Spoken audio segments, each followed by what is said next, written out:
Pitää tietoa mitä kautta tästä pääsis lähtee himaan. Ei mistään, näitä on joka puolella. Tuosta tonne seuraavalle isolle tielle, niin se on siinä.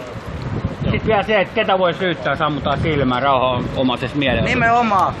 Mua ammuttiin tuossa Runebergin poikkikadulla silmään. Te ammuitte. En oo ampunut. No mun joku tästä kööristä. Kannattaa mennä ensisijassa niin ensihoitoon. Ensihoitoon. Nyt otetaan kuvia, selvitetään sosiaalisessa mediassa, että saadaan näytettyä millaisia vitu fasisteita olette jokainen.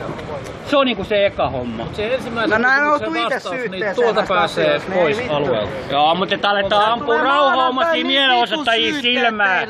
Jos sanotaan, että ei mitään natsikulkua, että ruvetaan ampua ihmisiä silmään, niin silloin lähdetään mun mielestä vaarallisille vesille. Te olette vittua tosta työstä saa. Mä ymmärrän, että idoli on sademies, mä ymmärrän, että on pakkaleen ja muuta, mutta hei, kamoo, yrittäkää nyt ajatella.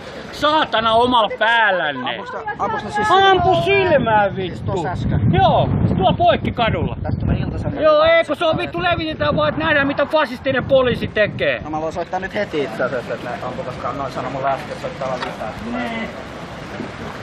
Kyllä on hieno, äidit on ylpeitä pojista, äidit on ylpeitä pojista. Voisit mä kysyä yhden kysymyksen vielä? Joo. Niin minkä takia sun mielestä kaikki poliisit on fasisteja? No vittu, ne ampuu silmään ihmisiä, jotka osoittaa rauhanomaisesti rasismiin vastaan mieltä. Noi tulee väkivaltaisesti ampuu ihmistä silmään. Haluu testaa uusia aseita, vittu, sademiehen opeen. Lisää kyttiä tulee vaan vittu. Mutta mitä jos olit vaan...